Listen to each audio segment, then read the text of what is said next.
First off, I'd like to thank you, Carson, for having me on here tonight, and everybody in the audience and those watching at home. Thank you. Now, to answer your question, Carson, when you're on the road as much as I've been these last few months, well, you get to meet a whole lot of different people. Decent, God-fearing American people. You get to hear all kinds of stories of hard work, big dreams. You get to hear time and time again about what makes our nation so great. You get to hear from folks like Grady Hendrix or Chris Panatier or even that Ananda Lima. But no matter where I go or how many folks I chat with, whether it's in Arkansas or Georgia, New York, or Nevada, I've been hearing this familiar refrain of people feeling pushed around by their host, of folks feeling fear-mongered. And I'm Clay McLeod Chapman. Thank you very much for joining us tonight. Oh, I had to get political. I'm so sorry. I had to do it at least once. But that's it. My stump speech is over. Tonight, oh my Lord, we have a powerhouse of a show. Thank you very much for joining us. Again, the author of such works as The Phlebotomist. Say that 5 times fast, 3 times fast. The Redemption of Morgan Bright. It is none other than Chris Panatier. Hello, Chris. Hello, Clay. Author of such works as Motherland and most recently Craft. Stories that I wrote for the devil. It is none other than Ananda Lima. Hello, Ananda. How are you? Hello, great. It's so great to be here. Love the intro. Thank you. Thank you. Well, you're the one who inspired it. So I gotta say it's all you. Author of such works as How to Sell a Haunted House, My Best Friend's Exorcism, and the upcoming Witchcraft for Wayward Girls, we have Grady Hendrix. Hello, Grady. How you doing? Good, good. Happy to be here. Excited. Keep the excitement up. I Shivering. will sustain your excitement for 60 3 minutes of hours. just utter pleasure. I mean, like you. Well, you guys said reserve this out for 3 hours, but it could go to 4. I mean, you lay down the gauntlet, and it's possible. Like, don't tempt me. So yes, I know we all have families and places to go, but we're here now, and we're family. And Grady's like, no, I don't have a family. We've always lived in the castle. Guys, I beyond having some books that are some of my favorites that I've read this spring and summer, I feel like the kind of connective tissue that I wanted to talk to you all about is this idea of, and I feel like I'm going to throw a dirty word out there, like straight out of the gates, so forgive me, but I want to talk about tropes. And I feel like it's unfortunate because when I hear other people talking about tropes, I do this little like, oh, I'm dying inside, like, and it just doesn't, like, it doesn't interest me. But that all said, I feel like if you're gonna have, you know, is the protagonist mad or are they sane? Is this an asylum? Are the inmates suddenly running the asylum? If you're going to have a story, a collection of short stories that all kind of like talk specifically about the devil's bargain, like meeting the devil at the crossroads and, signing something away. Or if you're going to have haunted houses, vampires, dolls, you name it. Like, I feel like you have all within your bodies of work kind of taken some element of something that if it doesn't feel familiar, it feels warm, welcoming, like it's something that I can kind of like wrap my head around and kind of burrow into. But you all take those notions of trope, of these concepts, and kind of push them into very particular directions that are totally your own. So Chris, I'm going to put you on the spot up front and say, with something like The Redemption of Morgan Bright, here you're dealing with, you know, I mean, I'm thinking of, God, what was it? 10 days in the madhouse. I'm thinking like shock corridor. Can you speak to the idea of entering into an asylum?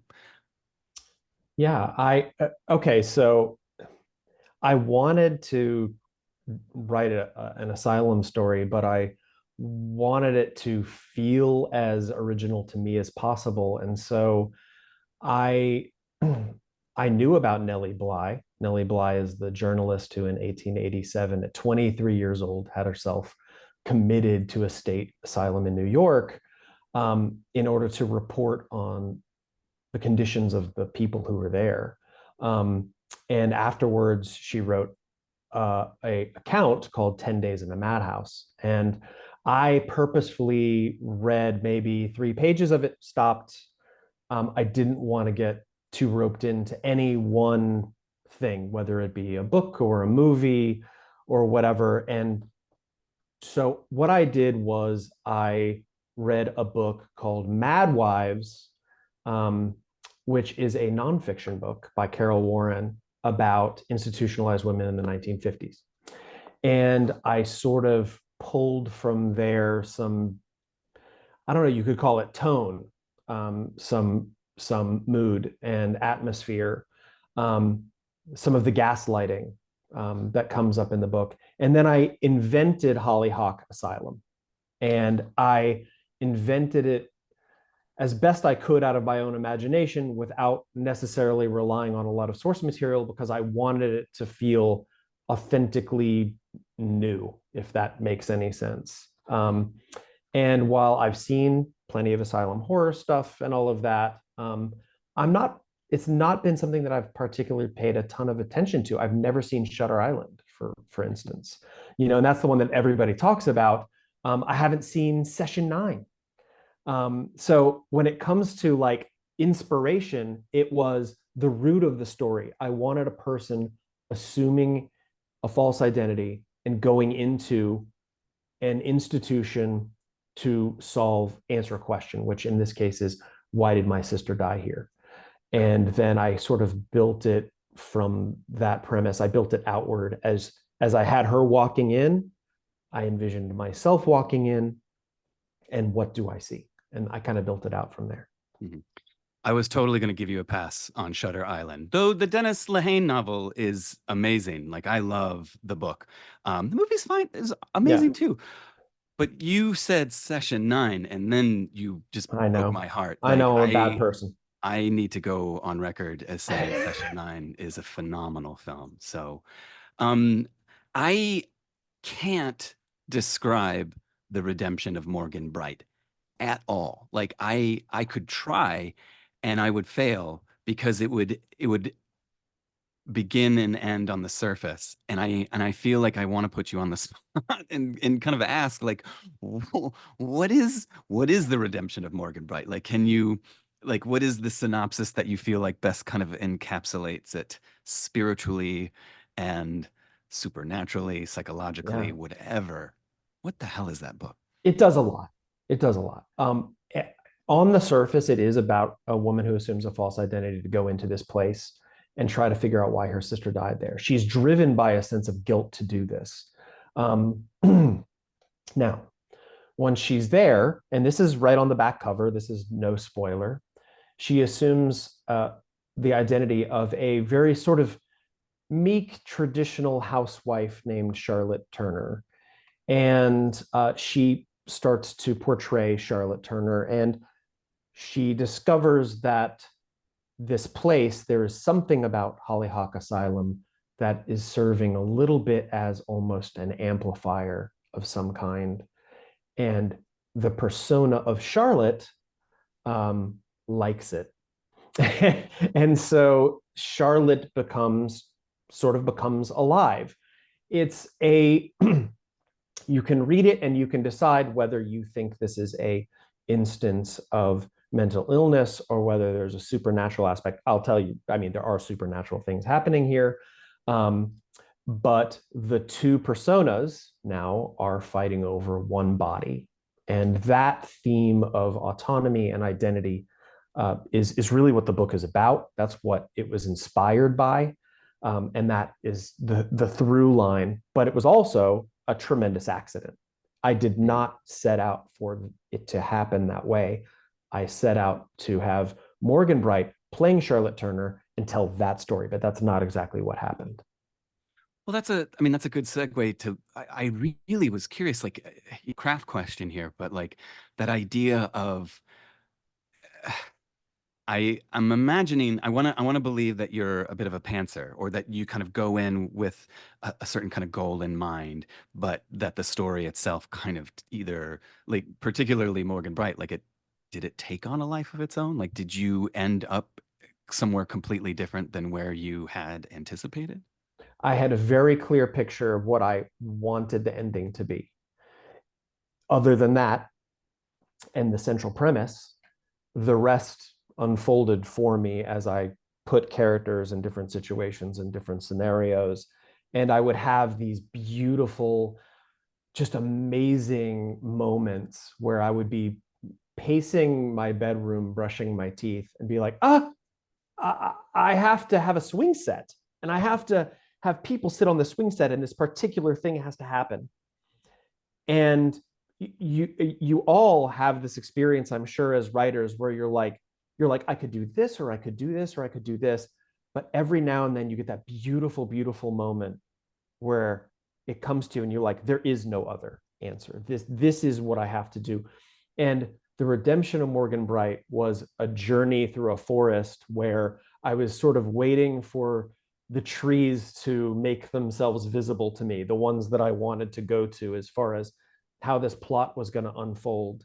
And I have a lot of faith in pantsing if you are willing to give your mind time to catch up to where you want to go.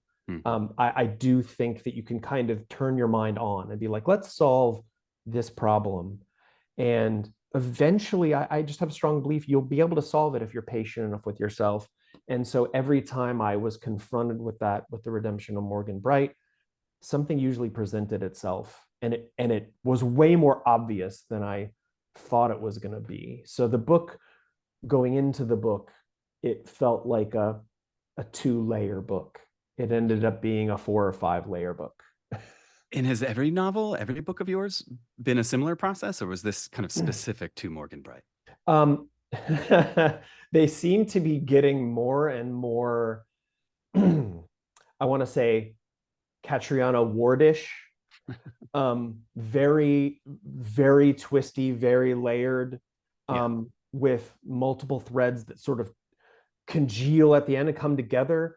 My first book, The Phlebotomist, is a straight ahead dystopian horror adjacent fun story that unfolds A to Z. My second book is actually a space opera about 2 stoners who get abducted, but that one has 4 or 5 POVs and shifts time, and again at the end just weaves these threads together. And to me, as a reader, I always want like a sense of wonder, man. I want to feel something big coming together, and I think that is now kind of showing itself in my writing. So Chris, yes, I gotta ask, is it story time? Sure. Yes. All right. My voice Amazing. just cracked. Yeah. Amazing. Yeah, it's fine. I'm totally ready for story time. Everybody, Chris Panatier is going to treat us to a little reading from none other than The Redemption of Morgan Bright. Okay, so I'm going to read from deep within the book, but there are no spoilers here. All you need to know about this section is that the asylum is called Hollyhock. It's actually called Hollyhock House. They're a more enlightened place. They don't like the term asylum, at least on the surface. The main character, Morgan Bright, is outside of a room that has the word calming on it. And she's wondering what's in this room. And then the other thing you have to know is that her sister is called Hadley. Hadley is the sister who died. And then just for a little bit of a content warning, There's a mention of suicide in this, and there is, of course, some abuse that's discussed. This is a asylum story about the mistreatment of people. So going in, that's where we are. Here we go. This is chapter 26. Whatever goes on in calming is a mystery, and so my mind mercilessly fills the void. It populates it with the vast parade of gruesome horrors that is the history of the asylum system in America, trying each one on to see if it might fit what is happening here. It could be anything going on behind those doors, so creative were the architects of experimental treatments foisted upon the institutionalized. In my time spent researching, one truth came to stand above all others, axiomatic in understanding these places. Don't bother looking for smoke, because there's always fire. On the rare occasions when smoke escapes a place as buttoned down as hollyhock, it means the fire is raging. Prior to deciding to institutionalize myself, I devoured everything there was to know about hollyhock's past. Most came from newspaper reports and some legislative records, or the occasional interview. There was a steady stream of rumor and myth about the abuses taking place within its walls, but little was ever investigated and even less was ever confirmed. Budgets were light and the public wasn't pushing the issue. There was nothing concrete for them to rally around. Nebraska State Lunatic Asylum operated in obscurity in a remote section of the state that no one would purposefully visit. It seemed intentional, the ideal way to keep any smoke from being seen. It all came crashing down in the middle 1970s when a woman named Tilda Branch showed up at the asylum's front door. Tilda had spent most of her adult life searching for her twin daughters, having gotten pregnant as a teenager and given them up for adoption since termination wasn't an option. With no means of support, it had been the right decision at the time, especially as the girl's father had quickly fled. But it had always haunted her.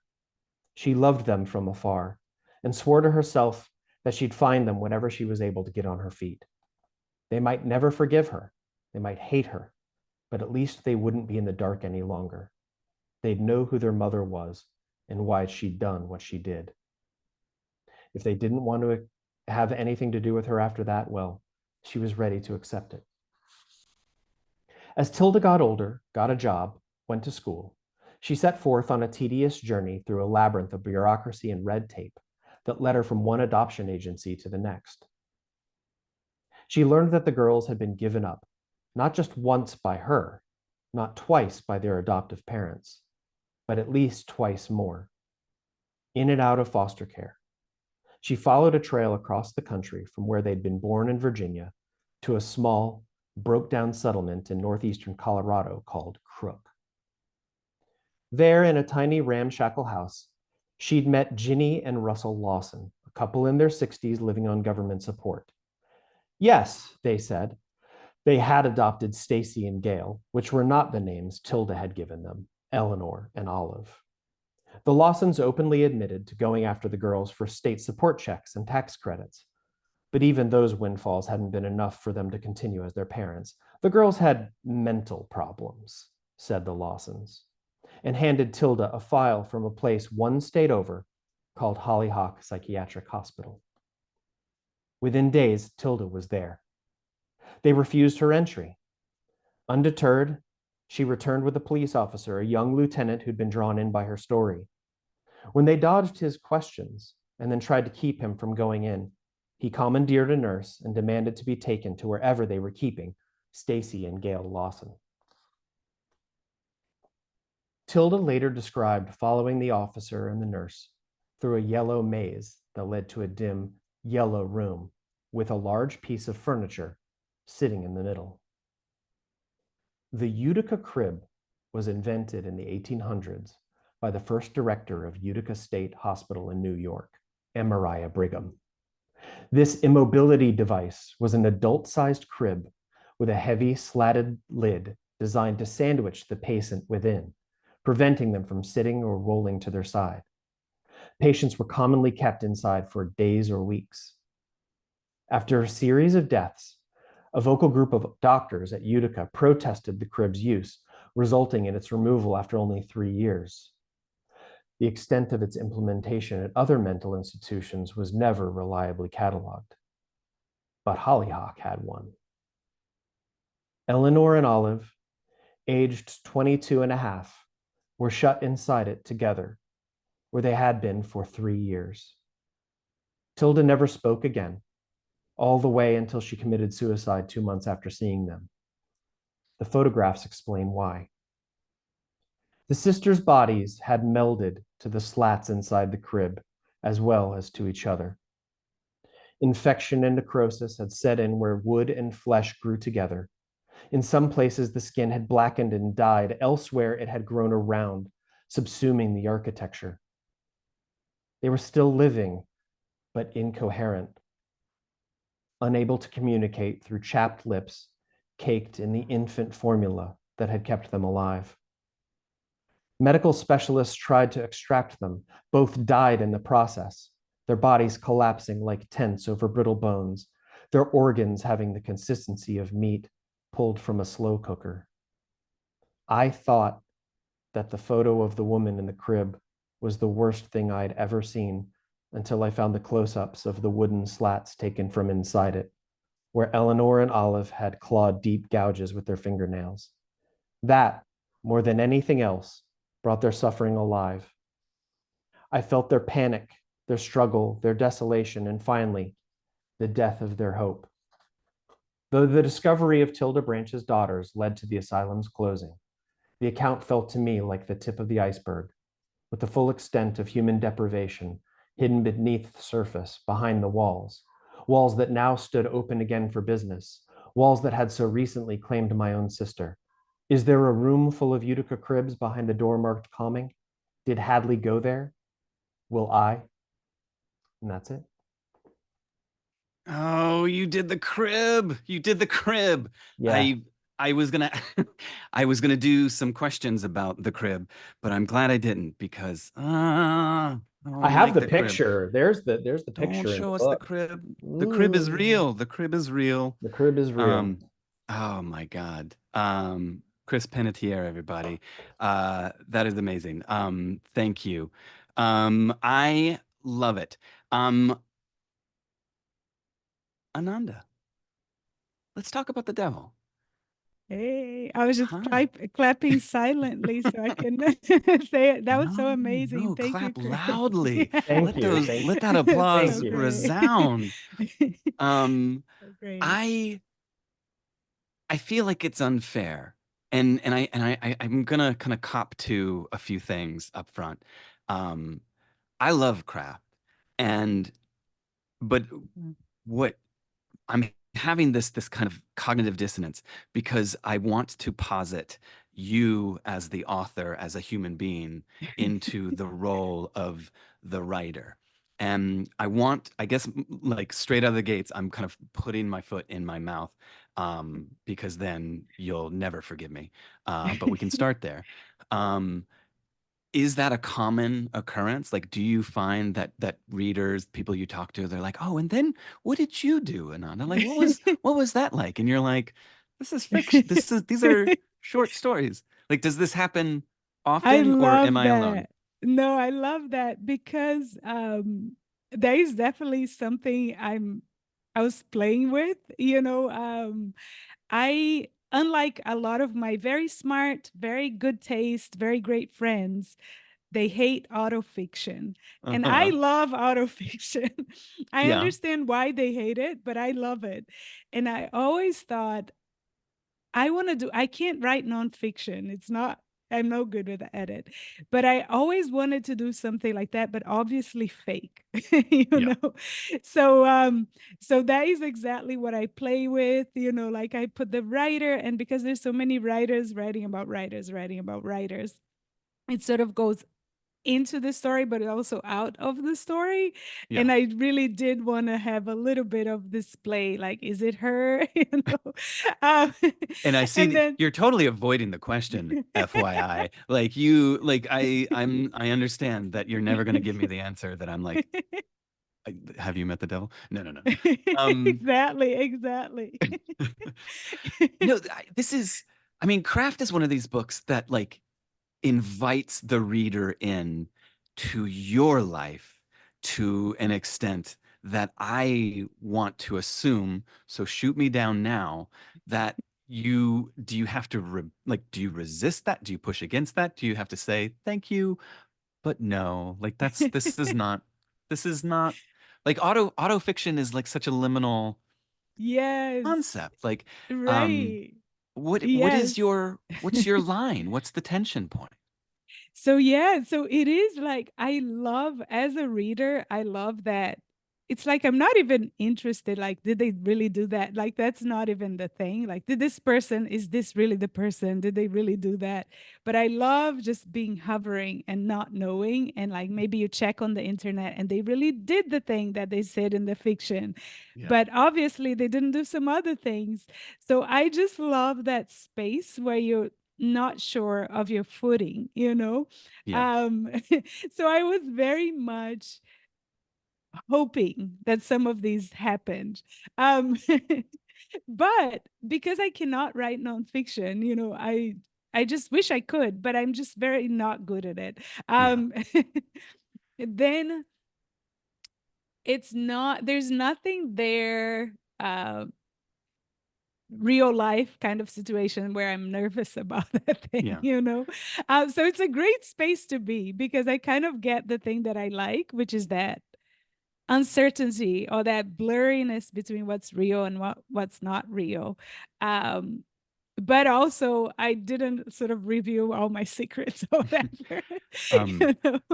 please just give me Yeah. one. Just give me one, and then I'll move on. I swear. I'm like, what Are am I you a saying? fan of The Fly? Like, I am a fan okay? of The Fly. I think That's it's just all. so hilariously gross. So it's That's all I great. needed. I'll move on. I will let it go. Um, I for those for the uninitiated out there, can you? I'm going to put you on the spot as well. Can you like can you explain craft to us? What is craft? I thank you so much. So I feel like, you know, the same way that, you know, Chris is so good at explaining his like amazing book. I had a much harder time. I feel with time I became slightly better, but I'm not that great at it still. But it is it's a story collection of various stories, but with a meta narrative of the writer who writes the stories. And the writer is like a Brazilian woman, you know, of curly hair kind of thing. So that writes the stories. And she meets the devil in a party in her 20s. She has a little thing with him for like one night. But they keep in touch and they sort of become good friends or they care for each other somehow.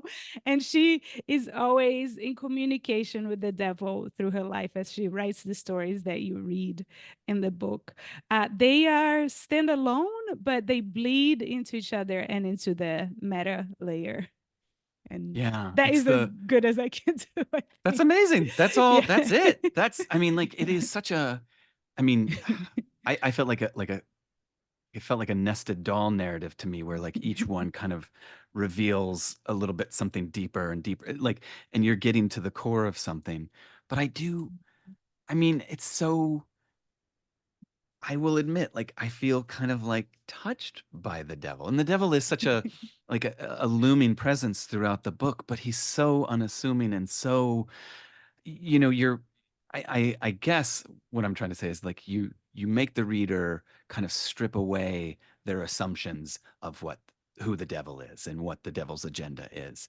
And in doing so, there's another kind of version of like a seduction that's happening. Like I found your devil quite charming by being so not the devil that I've been kind of, that I come to the table with. And I guess I'm curious, um, not so much what is your encounter with the devil, but like where did this devil come from? Who was Oh, this is it? person to you? This Is it character?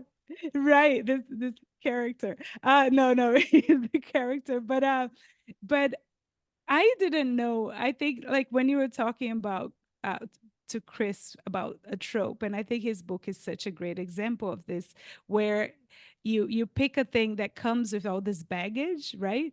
But Mhm. that is a joy because you have this previous stories that were told, and that gives you like a frame that you can adhere to sometimes, and you can deviate a lot. So it just gives you so much room to play. So I didn't know exactly that he would be this fun. Like I loved spending time with him. He was like a fun guy to spend time with.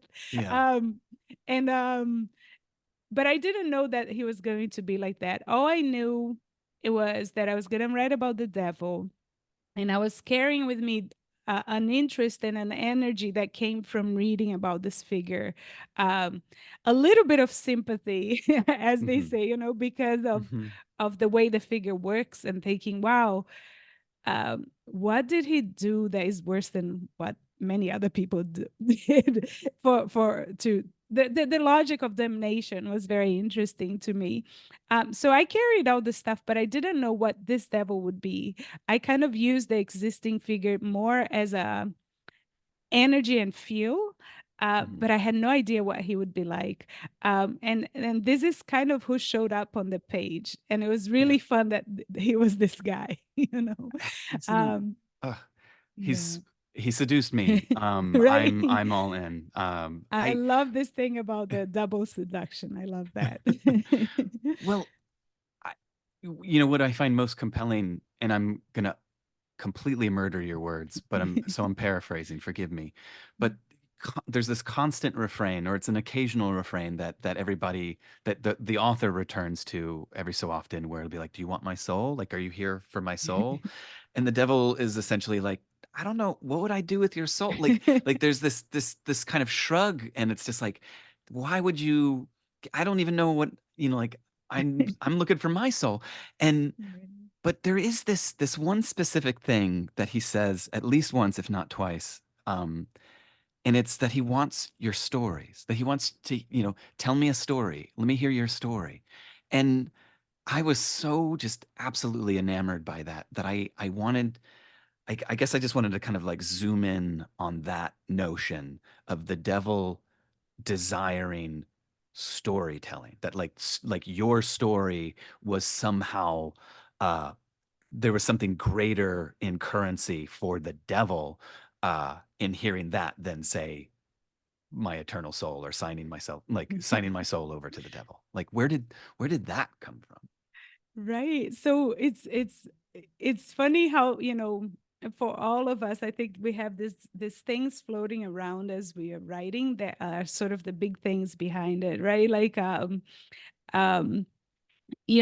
I was thinking a lot about writing itself because, it's a very meta book, and there's so many writers and they're always going into revision and all this stuff. So writing itself, and the craft of writing, and narratives that are told like on the news, and to justify mistreating people, that kind of thing.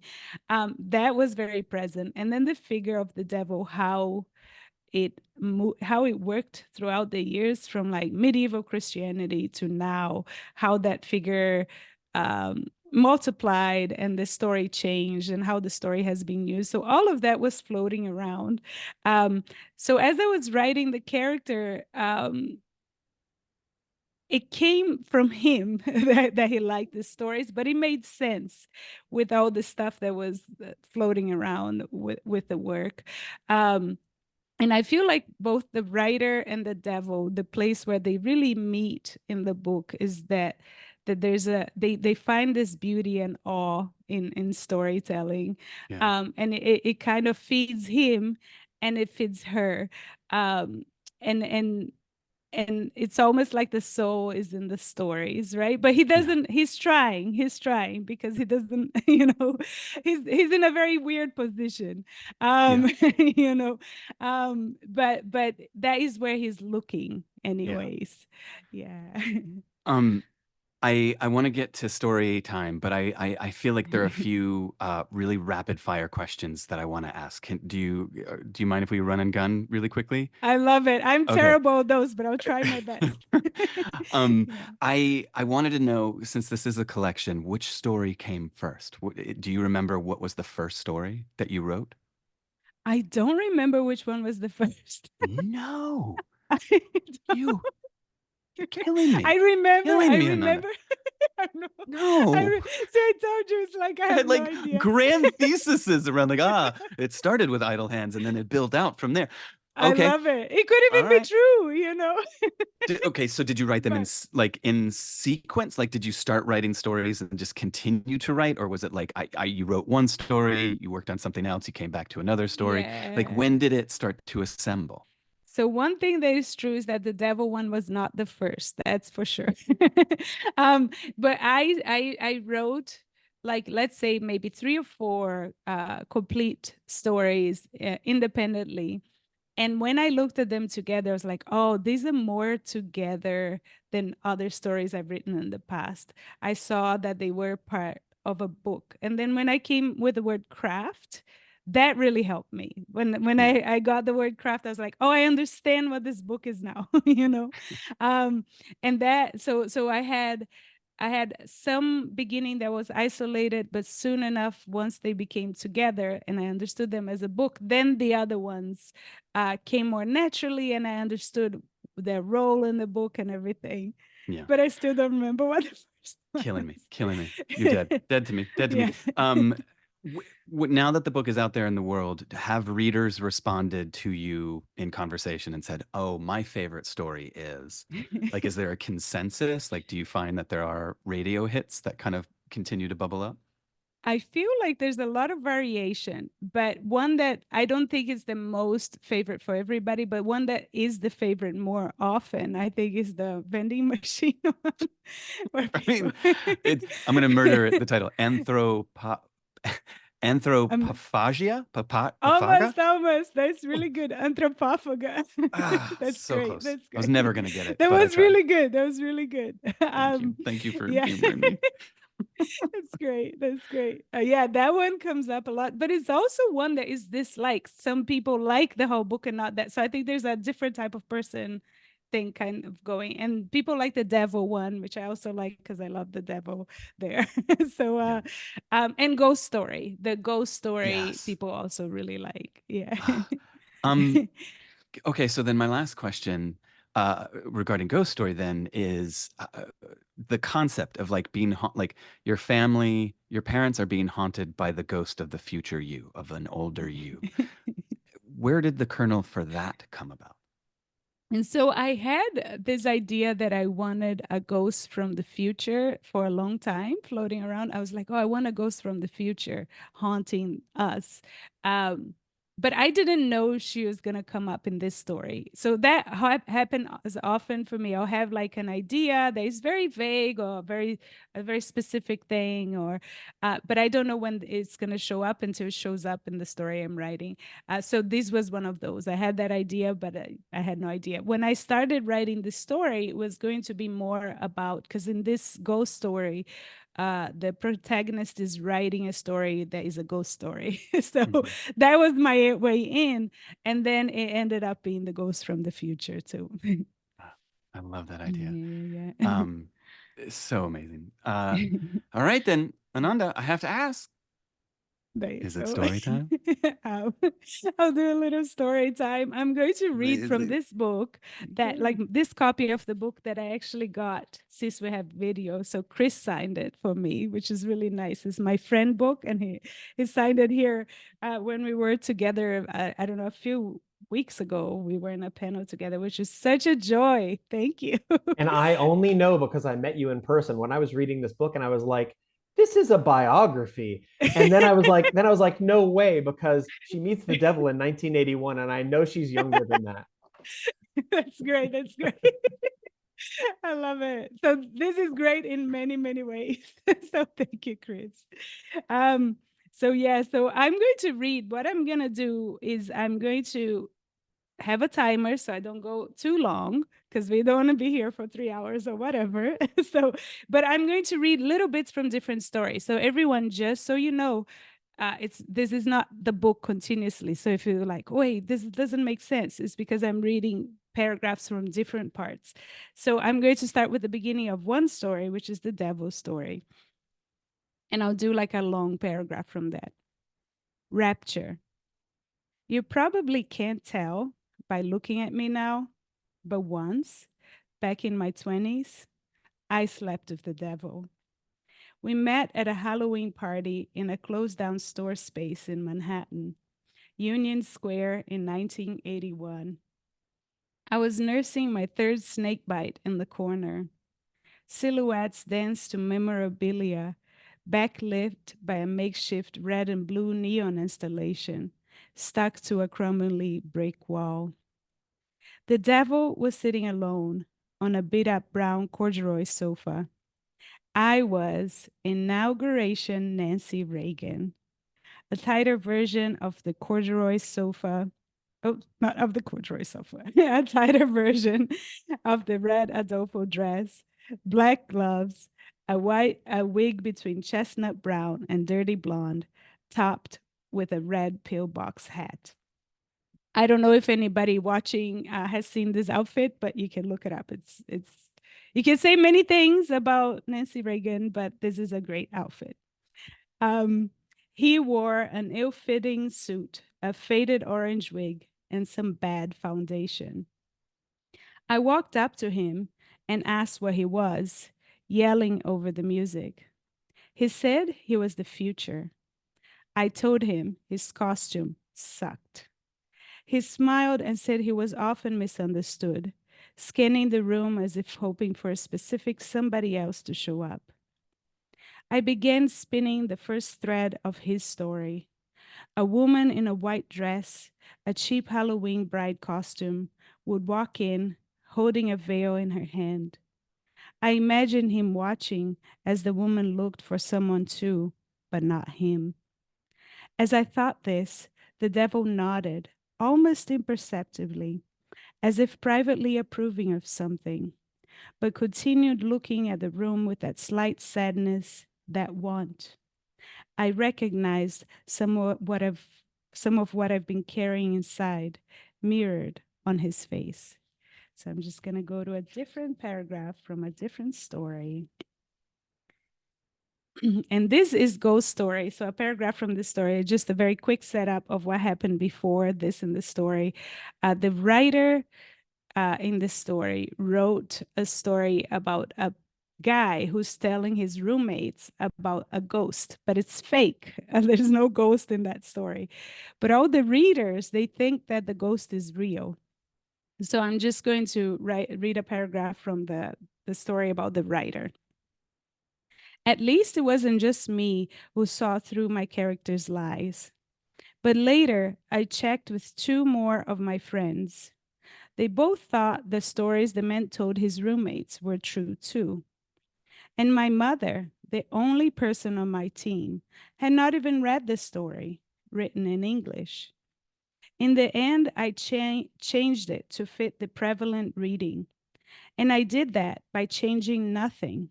No edits to the words printed on the hibiscus tea stained manuscript.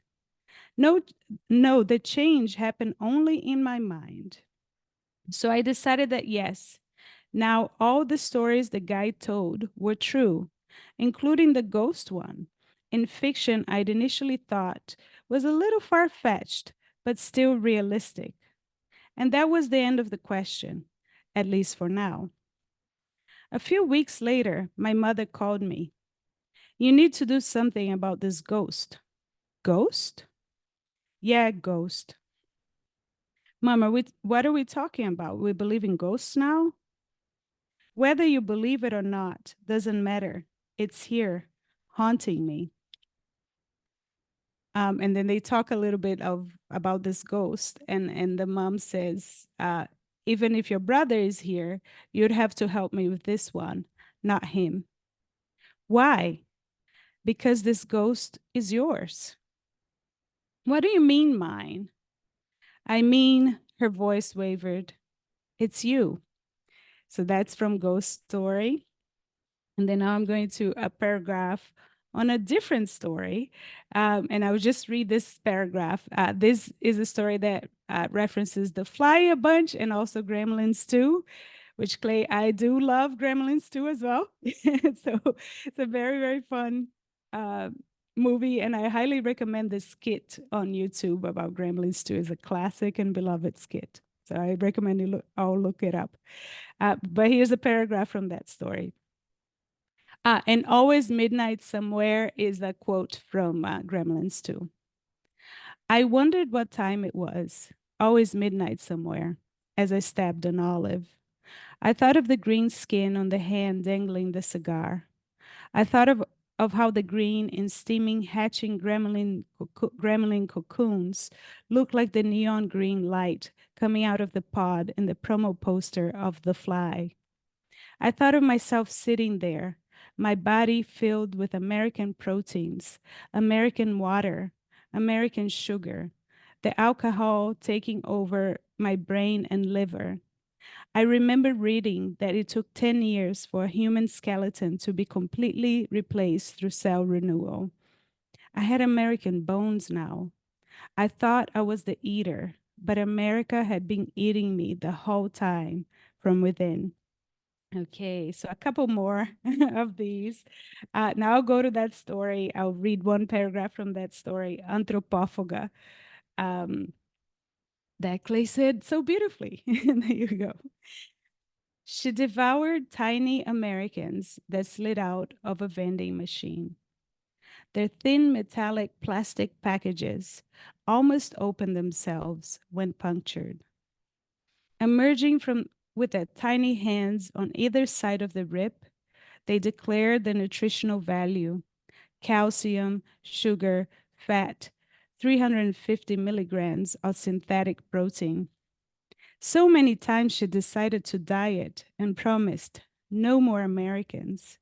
But as she walked by with an eye on the spot between the Ruffles and the Doritos, salivating, and before she could think,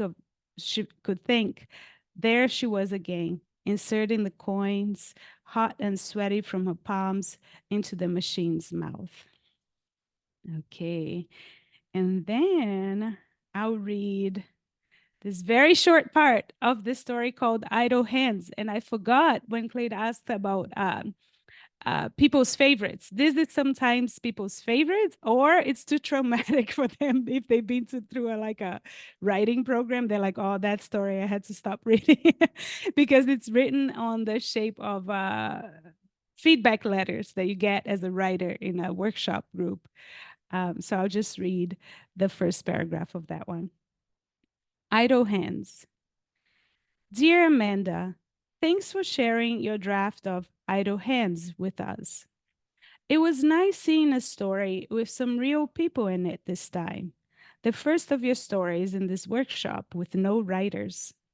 So far, it is my favorite of your submissions, and I feel it could be just the beginning of work that has more universal appeal. And I'll finish with a paragraph from the meta frame. Yeah, it's a different paragraph than I intended, but that's totally good. It is from the meta frame of the writer who's writing the stories. And it's one of the passages like in the pandemic time. In the beginning, the virus traveled on our hands and it covered all of our surfaces. But before that, the virus was poisoned wells, punishment from God, bad air, witchcraft, the fruits of the wickedness of the devil. And the virus was in the fleas, and the fleas were in the rats. Now people wiped each green pepper and tomato ordered online, careful so that they would not touch the counter before being disinfected.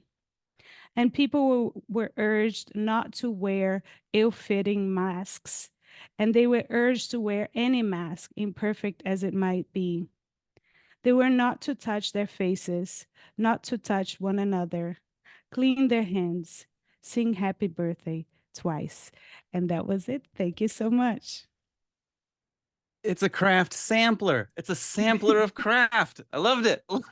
Loved it. Thank you. Oh man, Idle Hands hits too close to the bone. Like that, like for anyone who's gone through an MFA program, any creative writing workshop, like that is like, it's amazing how reader feedback can just be dread inducing. But Ananda, thank you so much. That was Thank you. wonderful. And as an advocate for Gremlins 2, I feel seen. I feel thank you for that. Grady, how are you, man? I want to go watch Gremlins 2 again. I know, right? And then we have to watch the Key and Peele segment. That's the Well, yeah, but you know, Gremlins 2, not it has a Canadian restaurant in it, which is like the only time you see a Canadian. I mean, they have the whole thing where they go to have dinner. He takes her on the date to the Canadian restaurant with the that's Mountie waiter. right. Oh my Um, God. my wife's Who Canadian. I felt seen, you know, like that's where I want to go. who played the do you remember who played the wait staff? Like what was there I like a don't. yeah, It was a yeah. dude. He It was looked a dude. Um sincere and healthy like a Canadian. someone out there has to find and kind of give to us later on social media the name of the actor who played the waiter in the Yeah. Canadian restaurant in Gremlins 2. Well, also, Um and Gremlins 2 has the great moment with the projection booth, which yes. in the novelization, they do the gremlin kidnaps the writer of the novelization and takes over the book for like 16 pages, which, you know, novelizations get a lot of flack, but they get meta. And that's one of the great Black Devil Doll does a great thing, but Gremlins 2, I think, like is right up there with it in terms of like meta novelization tricks. So I remember seeing Gremlins 2 in the theaters and having the meta Oh, wow. moment with Hulk Hogan. And then, but I feel like I need someone to kind of like help me here because I when Gremlins 2 ended up on VHS, DVD, that scene, that segment was cut. Is that correct? So Ananda, you my have memory, yeah. So my memory of it is like in the theater it was the Gremlins in the projector, Yeah. right? And then yeah. VHS, now who knows if I made this up or if it's actually the reality, right? But I think there's that, you know, the gray, like the poltergeist style gray Yeah. thing, and Yeah. like some unraveling there. So I think they sort of transformed it into a video style. So They it's so great changed that it. They took yeah. it out. They took Hulk Hogan out. Like that whole segment. And that Mm. for years I just felt like, did I make that up? Did I like fabricate this whole other kind of external scene? But now I feel vindicated. Yeah, you Um you thought you were like living the Mandela effect. Like, I did this mean, happen? Did it yeah. not? Grady, you're gonna have to forgive me, but there's always been this question that I've always Pronouncing my name, Grady. Grady, Yeah, Grady. it's just Grady. Um I I have this kind of I imagine this kind of like life of you, of Grady Hendrix. And Very I empty, very bleak. is there like you're at the party and like you're the guy who comes to the party with all of the knowledge. You want to know about this book, you want to know about this author, you want to know about this film, you want to know the thing. Grady's the guy to talk to. And it's all in you. Somehow you've internalized all of this information from decades worth of publishing, of cinema. It's in your system. And yet it is impossible for you to find someone in this world that matches that wealth of knowledge, of information. So when you're in conversation, you're like, there's these moments of like, maybe tonight's the night I meet someone who can either meet me, match me, usurp me, surpass me, but like it's a lonely existence to be Grady because you know. I mean, that's very romantic, but no, man, tons of people know more than I do. Like for real. Like that's why I like going places. Like I meet so many people who know so much more. It's ridiculous.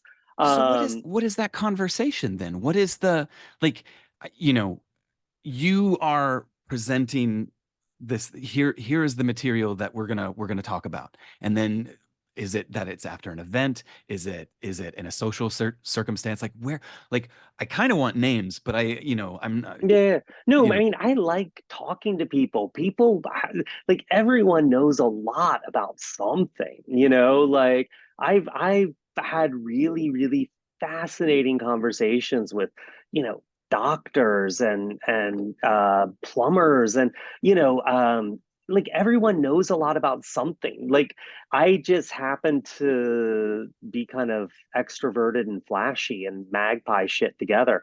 But no, most people know more than me. Like I got so many friends, so many people I know, I just shut up around and just listen. Um, So you're telling and me it's absorption as opposed to yeah, absorption and regurgitation. I'm like yeah. a information bulimic, you know. I often lie or exaggerate to make it sound more interesting than it actually is. But no, I really like talking to people and like, you know, I can have really fun, for me, fun conversations with people about stuff that just bores other people to tears, but I'm like, I'm interested. I'm there. I'm in, Mhm. you know. We're speaking in broad terms that seem to go beyond kind of book Horror. publications. Yeah, like Oh yeah, yeah. No, yeah. but even in publishing, like I mean, I wound up talking to someone at some publishing party, and you know, they turned out to be the former archivist at a publisher, one of the big five when they were five, who maintained an entire massive sub-basement library for this publisher. They'd basically been handling like the holy grails for years and years and years.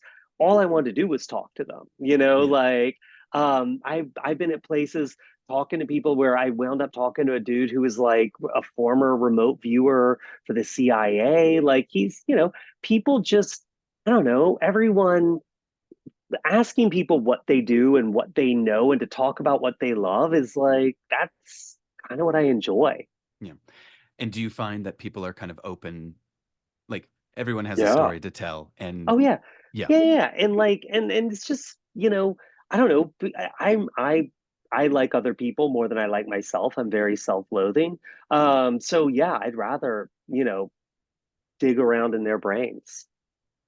So is it always the search? Is it the hunt? Like do you like No, no, it's anyone. I mean, I can chat with any. I mean, I like people. Like I like talking to people. I talk to cab drivers. Like, you know, I wound up I was stuck in traffic with this cab driver, or actually a Lyft driver, coming back from an event down in Texas, and like he turned out to be the former oh God, I can't remember what it's called now. It was a set of initials, and I'm just sorry, it's late, and I'm losing my memory. But one of the big video labels in the '80s who signed like the Olsen twins when they started doing video, and like, I mean, he had some gnarly stories, and like, why was he driving a Lyft now? And I was talking to a Uber driver in New York once, like stuck in traffic, and he turned out to be the guy who was in one of the hired drivers for Gaddafi's sons when they were presenting to the UN years ago. And he was telling me all about their nightlife and stuff. Like, I mean, everyone's interesting. Like, you know? no, Um, here you are picking kind of stories kind of out of the ether. I want to kind of turn it to your work then. Has has a story that has been shared to you by someone that you've encountered on the road, outside, elsewhere, have they ever been brought into your fiction? Like, is oh, there, yeah, like, if I was to, constantly. y- Yeah, I so mean, like if you know me, you see your life winds up in my books. Like I steal stuff. That's just yeah, like I assume a release was signed the moment we shook hands, and like, yeah, it's all yeah, fair game.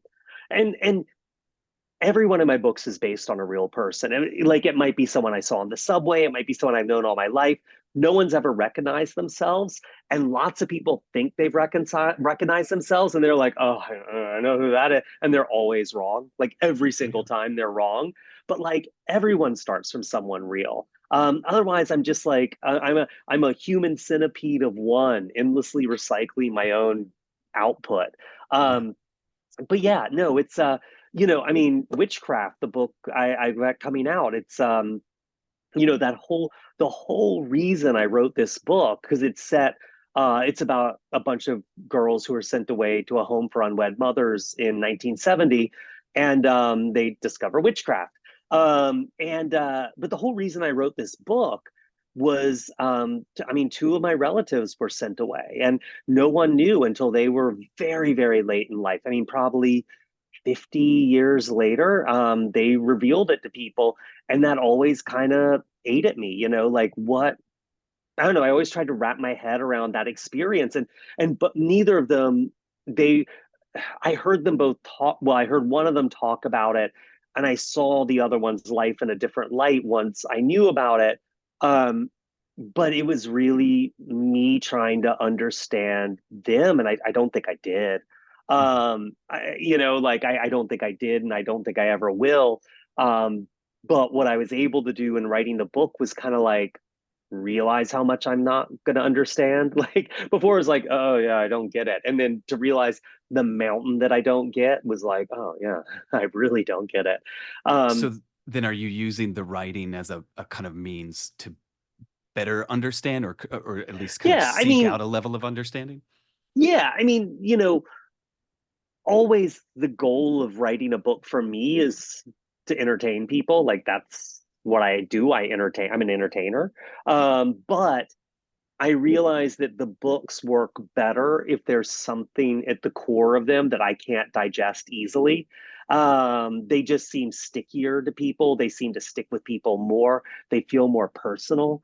And so the more I can put something embarrassing and personal and difficult and hard to kind of process at the middle of them, the more readers see. Like, you know, those toys people have, they're shaped like little, I mean, I guess they're shaped like, I don't know what the fuck, like little pyramids, and they're hollow in the middle for dogs, and you put peanut butter inside Yeah, of them, yeah. and the dog like just goes after it for hours because it can't get the peanut butter all out. Like that's how you want it to be, right? You want it to be something that people just go at more because, yeah, there's more peanut butter in there. Like I didn't get that corner. And That's that may be the best metaphor for writing. I think or I've the worst.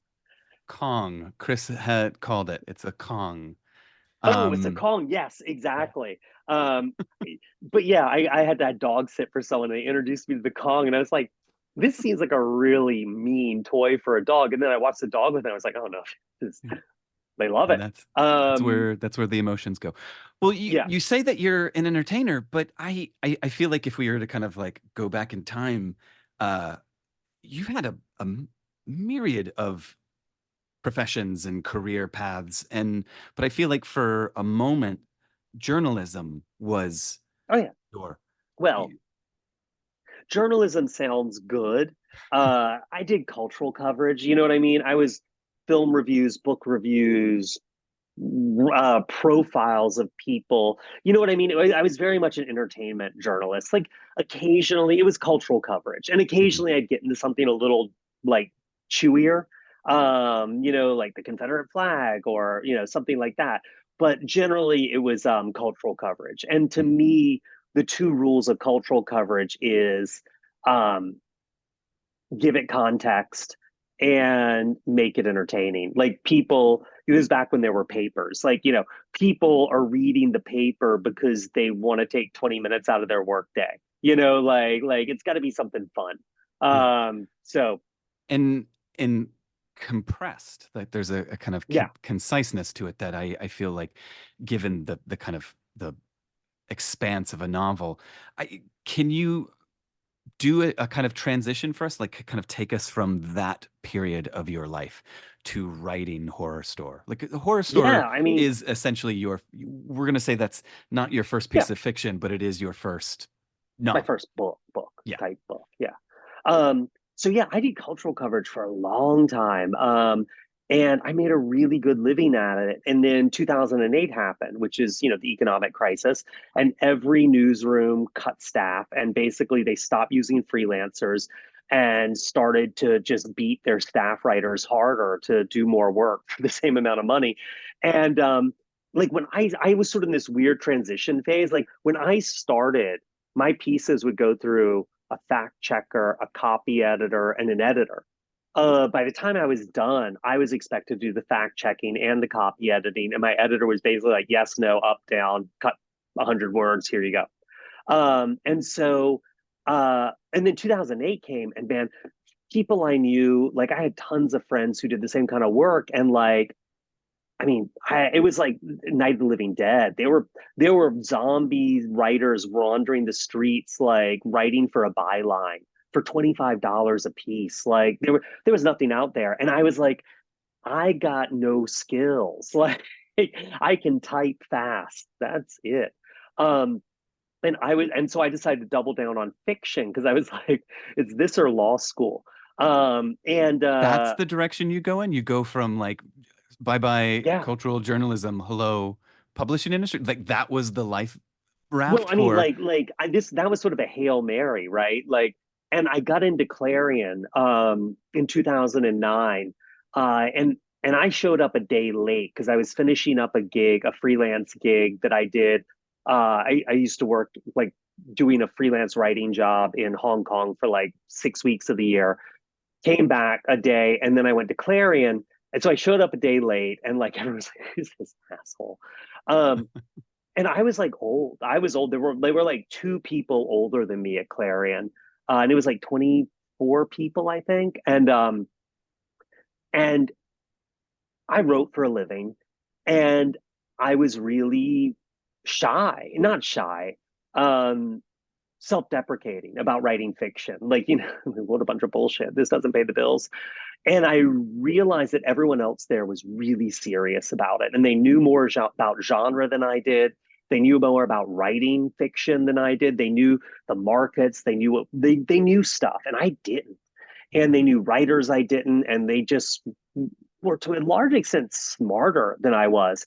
And I realized they all took it seriously. And to me, if you were a journalist in New York for a long time, or wrote for a living in New York for a long time, taking it seriously, you're supposed to take it very lightly. You were never supposed to take it seriously. That was tacky. And I realized I had to get serious, or I'd be a giant asshole for 6 weeks. I'd be the one person there who didn't take it seriously. And it really made me buckle down and work. And it really kicked my ass into shape. And the teachers were great. I mean, and without them, and there were some who were great, there were some I had real issues with, but without all of them, even the ones I had real problems with, like I would have not made it through. Or I would have made it through and then gone on to law school. And I came out, and that was 2009, summer 2009. And Horror Store, I think I sold that in 2013, 2014, 2013, somewhere in there. And I, it was probably 2017 before I was making the same amount of money a year as I was in 2007, like freelancing and doing cultural coverage. Fortunately, good writer advice, marry a spouse who has a job. My wife's a chef, and she really grinds hard. And, there were years when I supported us when she was starting out. And then those years, like 09 to like 15 or 16, she really carried us. And so honestly, so this is a stupid thing to cite, but hey, it's all about showing your ass. But there was a Quentin Tarantino interview I read years and years and years ago, and he was saying, I realized that I needed to hang out with the people who did the stuff I was serious about. And he's like, you kind of had to run with the people who were doing what you want to do. And I really realized like I needed to be around people who wrote fiction. That's where I needed to be. So I read slush. I went to reading. I did everything because I needed to sort of move from one world into another very quickly. And I don't mean this in like a mercenary way. I mean, it's kind of mercenary. Everything's mercenary on some level. But like also like I needed to get up to speed. I need to sort of meet people, and they were great. But but it turned out that I was submitting stuff, and I was doing all that stuff, and my big break came because a friend of mine from Clarion's wife, who I was also friends with, went to interview for an editorial position at Quirk, my first publisher. And they were like, oh, well, who are some writers you would bring over here? And she was like, oh, Grady Hendrix. So I'd never, who's that? Which was a fair question. And she didn't get the job, but then the editor, Jason Rakulik, emailed me. I was like, oh, I heard your name. Do you have anything? I was like, boy, howdy. I had like 2 trunk novels and 2 self-published things and all this stuff. So I sent him one of my trunk novels, and he hated it, but he was also like, I think I like your style, and I like there's a haunted house book. I've been thinking about doing a haunted house thing. I want to do kind of a revisionist haunted house. And we got to talking, and that's what became Horror Store. But it was really getting things back and forth. And one thing that really made a difference was freelance writing. I don't get people who can't work or don't like to work with an editor. Like, I've always worked with an editor, and I've always worked with an editor for the most part who will fight you and win because they are on staff and you're not. And so for me, working with an editor who has a gut, an appetite for destruction is good. Like, I will go back and forth with my editors. I'll rewrite. I write fast. And I will turn in new drafts. And but Jason was very good at the back and forth. He really was good at getting down in the ditch, and that's really something I dealt with well. So yeah. It's amazing to hear you talk about that idea of kind of volleying the idea until it becomes the idea and becomes the book. Because if you were to also tell me like this, like Zeus's head just cracks open and out comes, How to Sell a Haunted House, that it's fully formed and it's just there. Has the process for you with the relationship with your editors always been, I'm thinking about writing this or something like where does the conversation start? Well, I mean, it all depends on the book, but like, so Horror Store was very much Jason and I. I mean, that's our baby together. And our deal reflects that. I mean, it's a 50-50 split down the middle. It's a traditional book deal, but it is all ancillary rights are 50-50, which is not my deal after that. But it was like, and we had a real back and forth. The art director, Jason, was really good about, he had a lot of power at Quirk, and he was very confident in his taste, and he had a good taste for the marketplace. So he was able to really do things that a lot of editors can't at bigger houses, and a lot of other editors can't because they just don't have the gut for it. But then the book, My Best Friend's Exorcism, like after Horror Store, Jason's like, oh, we're really happy with it. It's doing, the pre-sales are good. We sold a lot of foreign. I've never sold as many foreign territories for a book as Horror Store. That's because every country has an IKEA. Like, it set me out being like, oh, foreign sales are gravy. And after that, like, My Best Friend's Exorcism was like, 2 foreign territories. So like Horror Store was like 14. But no one knew, me, I don't matter. IKEA matters. But my best friend, so I had this dinner with Jason. He's like, I'd love to do a 2-book deal. I'm like, do you have any, I was like, oh boy, I'm full of ideas. And man, it was a sad fucking dinner. It just got sadder and sadder because I was pitching him this and that and this. And he was like, yeah. And he like really wears it on his face. And it was all just giving him indigestion. And finally, I was like, I got a title. I don't really know what the book would be. It's My Best Friend's Exorcism. And it was like that and Final Girl Support Group are 2 books where the title came first. And everything the book is in the title, thank God. But it's like, but he was like, oh yeah, and then man, it was a long process. I mean, at one point he was like, I'm canceling this book. This isn't working. But then after that was Paperbacks from Hell, but that really was him reading these articles I was writing for Tor because they were $25 a pop. And like, I did 4 of them in a month reading these horror paperbacks. And it was like, that's $100. That's grocery money, And Jason was like, I don't think we'd buy this, but like, pitch us a book of these. And I was like, okay. And then that came in. But the problem was I started to write it and I spent like 6 weeks on it.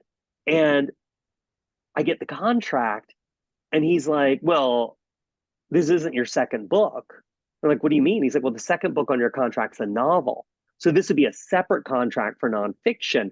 And at that point, I'd spent 6 weeks on it, which was significant to me in terms of like paying the bills. And I was like, I can't back down. So I'll take this. But then it had to fit in between book 1 and book 2 on my contract. So I had like 10 months to do it, which was fine. You know, that could have strung out forever. But so, and then after that, it was like, what's next? And it was like in the middle of Paybacks for Hell. And I pitched We Sold Our Souls, but it was a really different kind of, this is Spinal Tap, heavy metal comedy book. And so everything comes differently. And in the meantime, in all this, I'd written Final Girl Support Group and tried to sell it to Quirk twice, vastly rewritten each time, and they turned it down both times for various reasons that had to do with the marketplace. And just feeling like the book didn't have a home they could see, which I totally respect. But like, so, you know, and so every book just was so different. And like, you know, it was just like, they all just came from such different places. And really, How to Sell a Haunted House and Witchcraft for Wayward Girls are two that sort of came from 0 to 100 with the same publisher. You know what I mean? Mm-hmm. And I had a bit more of a name and a bit more of a sales history then. And they were like the two that have taken the longest and been the hardest. So I don't know if that means just I'm getting worse at my job, or my publishers don't feel comfortable beating me as hard anymore. Well, I mean, I feel like there's this kind of fantasy of, take someone such as, like, I don't know, Stephen King, that, like, you know, Oh, him. we like that there's this notion of like, what is the editorial process? What's the relationship with an author of that ilk and someone like, you know, who, like, what is the relationship there? What I'm gleaning from you is that the editorial relationship it's so vital and so necessary and stays strong, that it's who you know, as your star ascends, continues to rise, like that editorial relationship becomes even more important, because you need somebody to essentially like have your back. Yeah, but also someone who'll push back on stuff. I mean, you see Stephen King talk this way in interviews, where you look at some of his early editors like Bill Thompson, who was kind of his first editor for his first four books, if not five, for his first four books. And, you know, Bill Thompson was like, rewrite, do this again. This isn't quite right, you know. And then you see Stephen King later talking about, you know, it's really hard because my editors don't feel as comfortable pushing. And, you know, I'm at a point where I could definitely push back, but I don't want to. But at the same time, that's very frustrating, like, because then it becomes, you know, you're sometimes like, I could just go nuclear here. You know what I mean? And be like, it's my name on the cover, you know, go fuck yourself.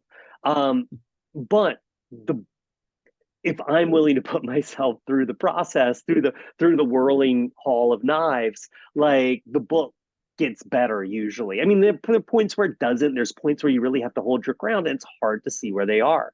You know, early in my career, and I hate to call it a career, at that point it wasn't a career. It was like early in trying to make a living, I realized that, and I don't mean to work so blue. Like, you guys, like, you know, Ananda and Chris were not, they were keeping it clean, which I respect. But like early on, I realized, like, you got to eat some shit. I mean, a lot of shit. And I kind of had to ask myself at one point, like, how many bowls of shit am I willing to eat? And I was like, all of them. I will eat all the bowls of shit. And that's very much my attitude. But, you know, there are times when you're like, you know, like working on Witchcraft. I mean, this thing was 14 months, which is long for me. And there were, over the 40, there were 9 drafts, like 9 radically different drafts over those 14 months. I mean, I missed family events. I missed birthdays. I, you know, worked through like Christmas. My family's like partying and I'm upstairs writing. And like, there are times where you're like, fuck this. Why? Like, what am I doing? Like, you know, but you know, it's sort of a self-imposed crap. I don't know. Maybe I'm making mistakes. You know what I mean? I die. All my books remainder, and my nephews are like, "Why didn't he spend more time with us?" You know. But yeah, I guess I'm an egomaniac, and to me, I really care about the books more than people. I feel like there's a testament to that. That, you know, that the work itself. When I look at myself and kind of where I am in my career and where I want to be, you always look up and you look at the authors that are above you. And to hear you specifically say, you know, I'm missing holidays, I'm sacrificing this, that this is still, that it still matters, that there's still skin in the game, and that it still leaves the kind of like the neuroses is still kind of baked into the process. Like that's, Yeah. I'm just going to say that's very comforting to hear because No, I appreciate that. yeah. Well, and Because also though, who wouldn't go nuclear? Like if you had the keys to the nuclear codes, like that's, isn't that the whole point of success, that you get to go nuclear? yeah, well, yes and no. Like, at the same time, like to me, I really love my job. Like I really do. Like complaints aside, you know, this is a bunch of actors sitting around complaining that craft services doesn't have those little cheese sandwiches today. Like I'm getting to do something I really love, and I have found a readership of people who respond to it. So I'm super lucky, and I really like that, and I do not take that for granted. And also, I feel like in a weird way, writing the books really matters to me. It's I was a book a year writer until I got really bad at writing a book a year, and now I'm like a book every year and a half writer, which winds up in a publishing schedule being like a book every 2 years plus or minus. But I'm always working on a book, and that's become the organizing principle of my life since like for like 10 years. And it means something to me. It really matters. The process of writing these books really matters. You know, focusing on something bigger than yourself, focusing on something that's not you, focusing on something that's you know, separate from you. It's to me really healthy and good and weird. Like, you know, I finish a book and I walk around for a few days. Either I get really sick for a week, or like I walk around in a daze for like 3 days, being like, oh, outside, so shiny. It's But a good life. It's a also, good life.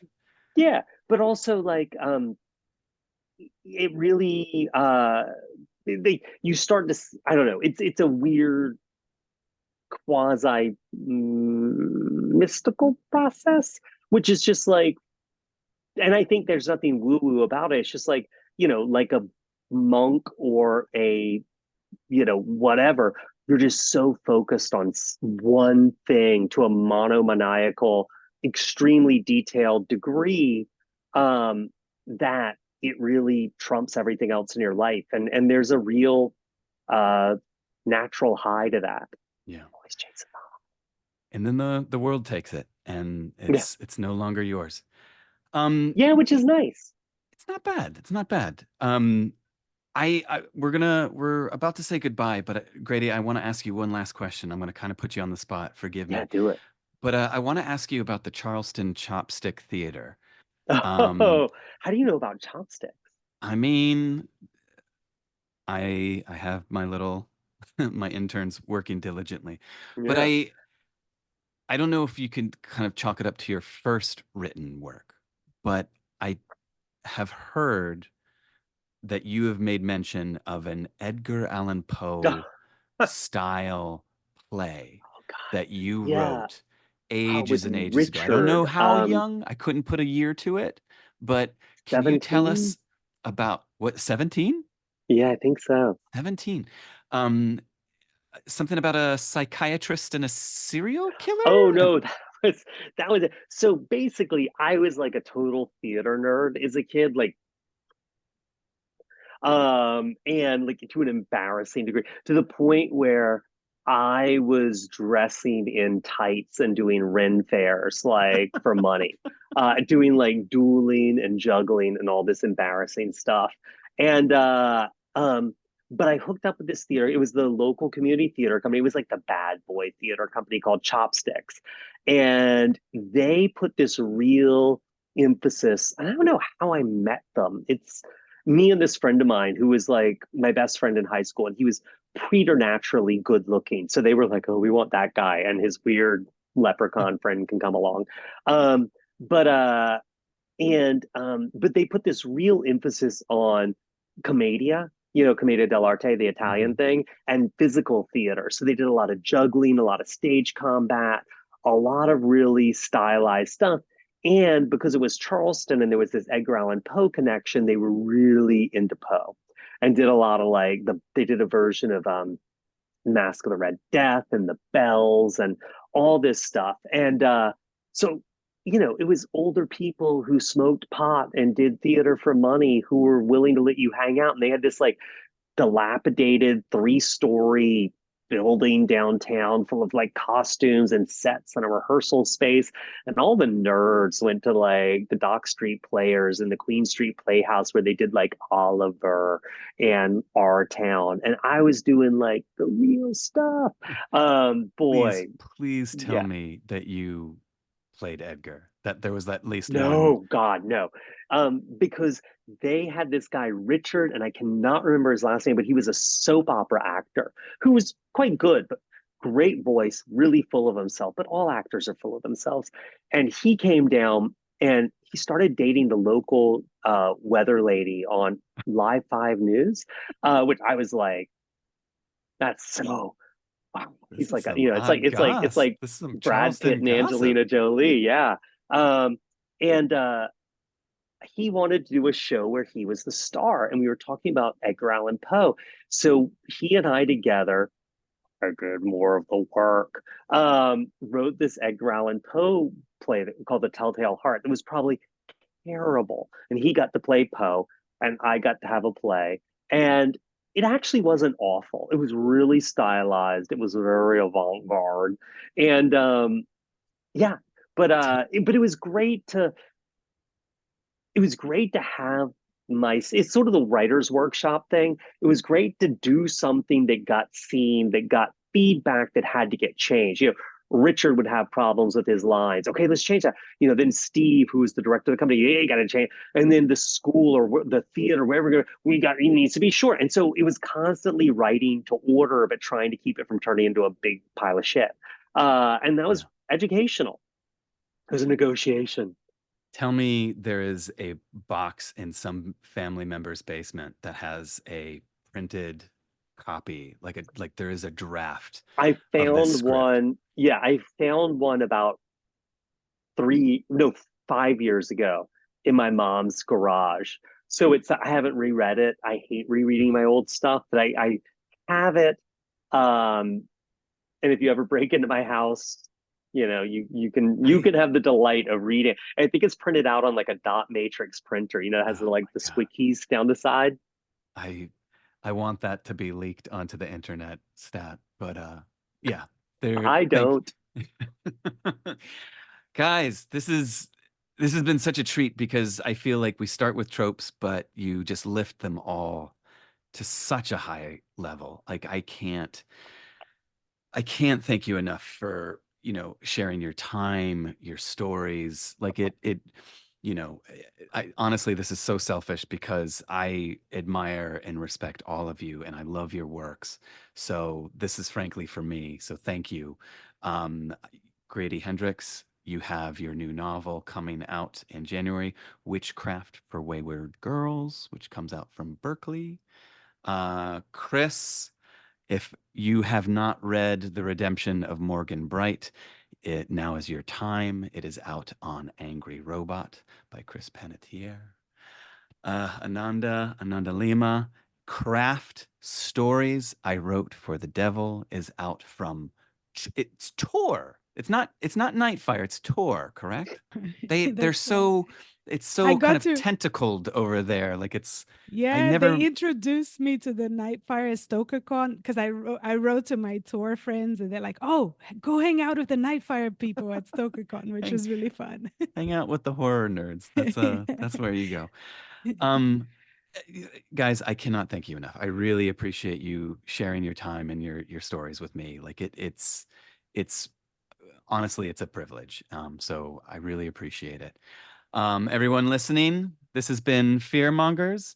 If you're looking for something spooky to read, I would recommend Witchcraft for Wayward Girls, which comes out in January 2025. The last draft was just turned in like a week ago. Is that correct?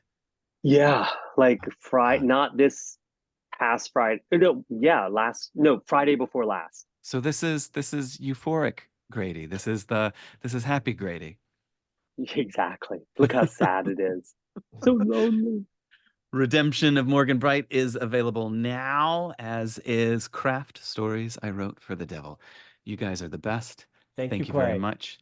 Thanks for listening, everyone at home. Thank you so much. This has been Fearmonger. Thanks, guys. Thank you, Clay. Bye. Thank you. Thank Bye, guys. you.